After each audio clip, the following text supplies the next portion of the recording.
그러면 하나님의 이는 인치는 사역이 언제 끝나느냐? 언제까지 받을 수 있느냐? 7장 1, 2, 3절. 자, 7장 1, 2, 3절.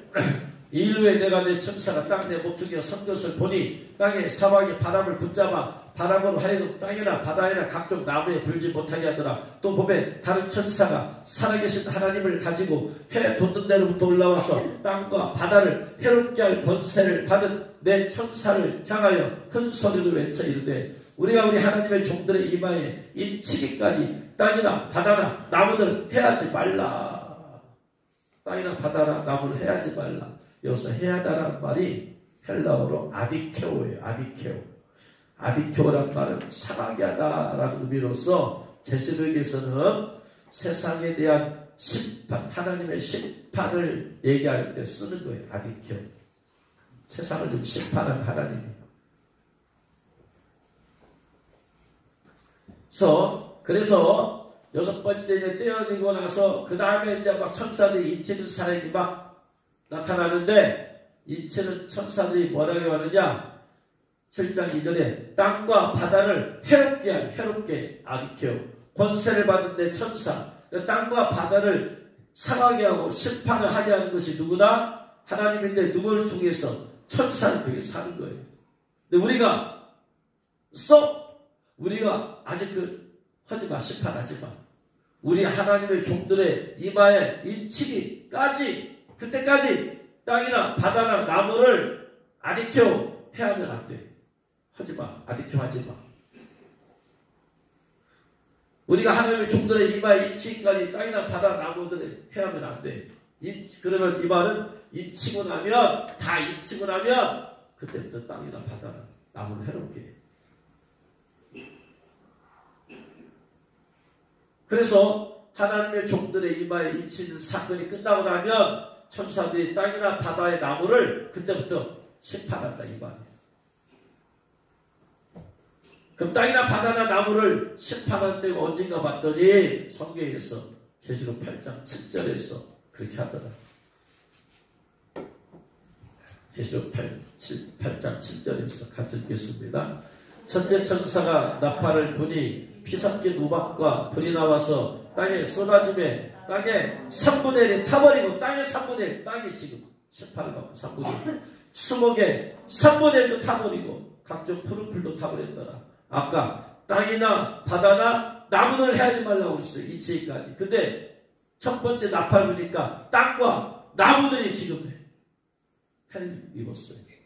그 바다는 언제냐? 바다는 8장 8절 같이 있습니다. 둘째 천사가 나팔을 부니 불붙는 큰 산과 같은 것이 바다에 던지짐에 바다의 3분의 1이 피가 되고 그랬더니 바다 가운데 생명가리 피조물들의 3분의 1이 죽고 배들의 3분의 1이 깨지더라. 그러니까 땅이나 바다나 바다의 3분의 1이 해를 입게 된 것은 두 번째 나팔. 그래서 땅이나 바다나 나무나 해를 입는 때가 언제냐면 첫째 나팔 불 때부터. 이 말은 무슨 말이냐? 성경 말씀대로라면 나팔 제한 시작하기 전에 하나님의 인치는 사건이 끝나버려요. 이게 보통 문제가 아니에요. 이게 지금 보통 문제가. 저는 이 말씀 보면요. 속에서 어찌할꼬. 아, 좀 기간이라도 길어야지 인치는 사람이 많지. 나팔 제한 들어가면 다 끝나버렸다 이 말이에요. 하나님의 인치 받은 사람이 딱 차버렸으니까 받은 사람 다 받아버렸었냐. 그러면은 바로 첫째 나팔 제한부터 땅과 나무, 둘째 나팔의 바다 제한이 시작돼. 하나님이 지금 받은 사람 다 받았다 이 말이에요. 하나님이 다 받을 사람 받은 게 아니고 하나님의 인치시는 사역이 끝났다.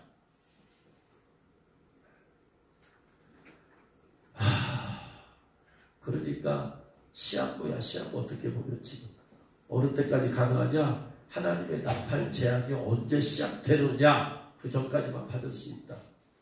그러면 하나님의 나팔 제한이 언제 첫째 나팔 제한이 언제 시작되는지 아는 사람이 있어요 없어요? 아무도 몰라. 나팔 제한 때와 기한 아무도 몰라. 언제 시작되는가? 그날과 그 시는 오직 하나님만 아시오. 그날과 그 시는. 여러분, 내년 12월 31일 날 하나님의 첫째 나팔 제한 시작하신대요. 12월 31일 날. 이거 가짜예요, 가짜. 날과 시는 몰라. 날. 영어로 the day, 시, the time. 옛날 10월 28일 날 24시 밤 12시에 주님 오신다. 아니, 날 28일 시 밤 12시. 하나님이 절대 권세에 속한 거예요. 그 가짜 계시야. 날과 시는.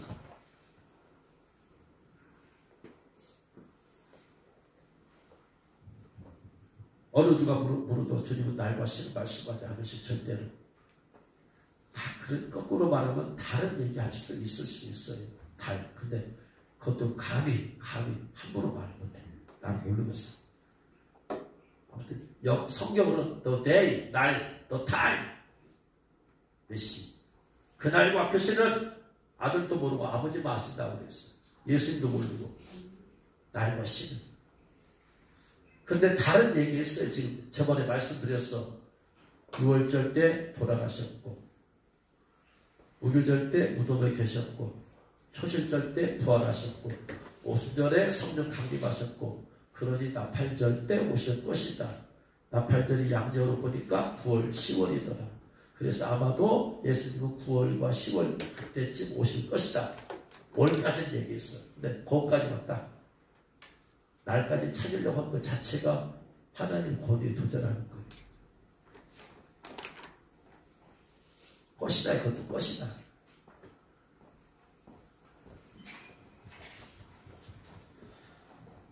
그래서 나팔 제한이 언제 시작되느냐? 그 전에 끝나.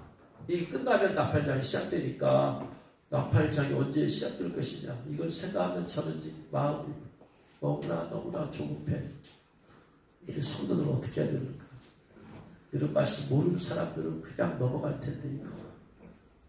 차라리 그냥 시간을 좀 더 넓혀주면 얼마나 좋겠어요. 이 대환란 때도 그냥 다 받을 수 있고 다.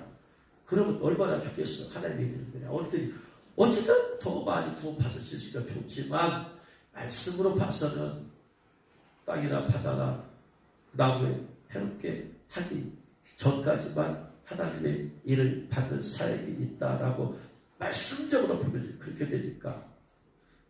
그러니까 우리가 집중해야 된다. 하나님의 일을 받는데 반드시 집중해야 된다. 반드시 매일매일 기도해야 된다. 할렐루야. 깨달으시길 주 여러분 축원합니다.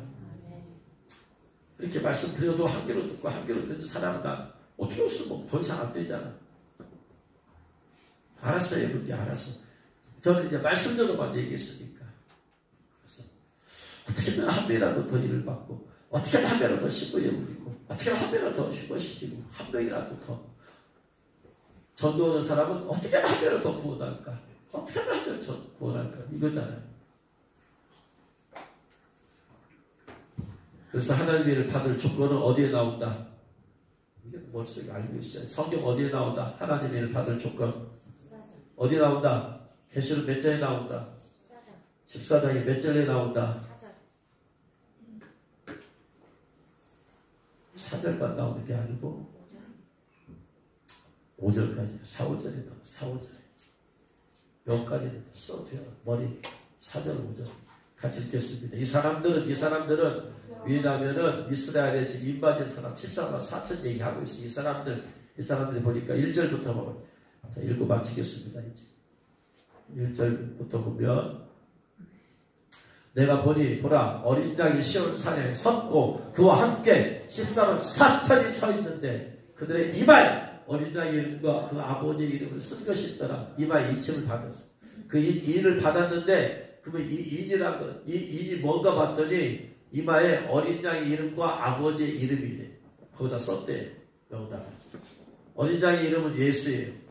아버지 이름 뭐냐면은 이사야 9장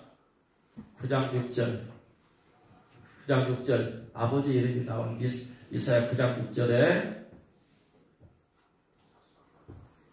이사야 9장 6절 같이 읽겠습니다. 이는 한 아기 예수님이죠. 우리에게 낳고 한 아들 예수님이죠. 우리에게 주셨는데 그의 어깨에는 정사를 배웠고 예수님의 이름이에요. 예수님의 또 다른 이름을 뭐다? 예수님의 이름은 기묘자라 모사라 전능하신 하나님이라 예수님을 영존하신 아버지라. 예수님이 영존하신 아버지도 되시. 왜? 삼일체 하나님이니까. 그분이 우리를 창조하셨으니까. 그러니까 어린 양의 이름 예수, 아버지의 이름 뭐다? 예수. 여기다가 예수 이마에 하나님의 이름이 뭐냐? 이마에다가 예수라고 써주는 건데 예수를 상징한 게 뭐다? 십자가다. 그래서 이마에 십자가를 그려주는 이게 하나님의 일이에요. 성령에 있는 십자가를 그려준 게 아니고 성령께서는 마음에 들어오시는 게 성령의 일이고 하나님의 일은 이마에다가 십자가를 그려주는 것이다. 할렐루야. 깨달으시길 죄를 못 축원합니다. 그래요. 그러니까 계시록 14장 1절에 보니까 13월 3절에 이마에 일을 받았고 하니까 그 일이 뭔가 봤더니 어린 양 예수의 이름과 아버지 예수 이름이더라. 십자가 그리했더라. 하나님의 인받은 사람들 이스라엘 사람 14만 4천 이마에 보면 전부 다 십자가를 그리했더라. 그래서 그들 4절 이 사람들 하나님 인받은 사람을 봤더니 여자와 더불어 계시록에서 여자는 세상의 음녀를 말해. 겨우서 말 음녀 세상의 음녀 세상의 그 마귀가 세상에 여러분 이 직장생활 하면서 세상에 살면서 이거 신앙생활 제대로 하기가 너무나 어려워요. 왜냐하면 어제 그저께 봤더니 우리 교회 1층 문이 오른쪽 문이 망가져 버렸어. 그래가지고 문이 아래가 주저앉아 버렸어. 그래가지고 이게 고리가 빠져가지고 문을 열 수도 없고 닫을 수도 없어. 그래가지고 동생부서 불러다 잡으라 해가지고 밑에 위에 있는 걸 더 내렸어. 그래 쪼개가지고 내려가지고 걸리게 만들었어. 문이 열리고 닫히는데 밑에가 완전히 주저앉아 버렸어. 그래 다시 또 빠져버렸어. 그래가지고 어떻게 하나 이거 어떻게 하냐 기술자가 와야 돼요. 그래가지고 백학교 장로님이 전화해가지고 오셨어요. 부부를 사지고 오셨어.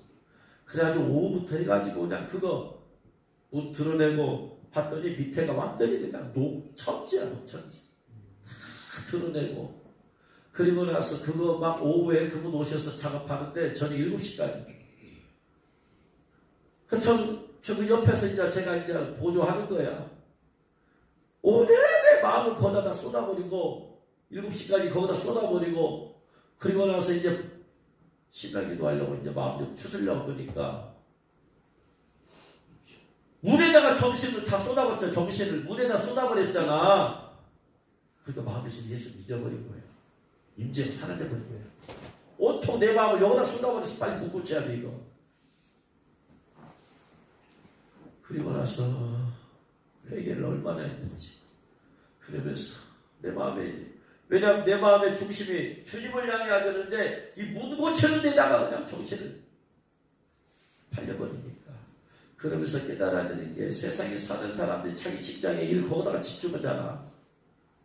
그 순간에 예수 잊어버릴 수밖에 없잖아. 세상에 사람이 목사에 나가 이 문 하나 고치는데 이것도 주님의 일이야. 주님 몸된 교회, 주님의 예배랑 고치는 건데 어쨌든 예수님은 아니잖아. 어쨌든 그 일에다가 마음을 집중하고 그냥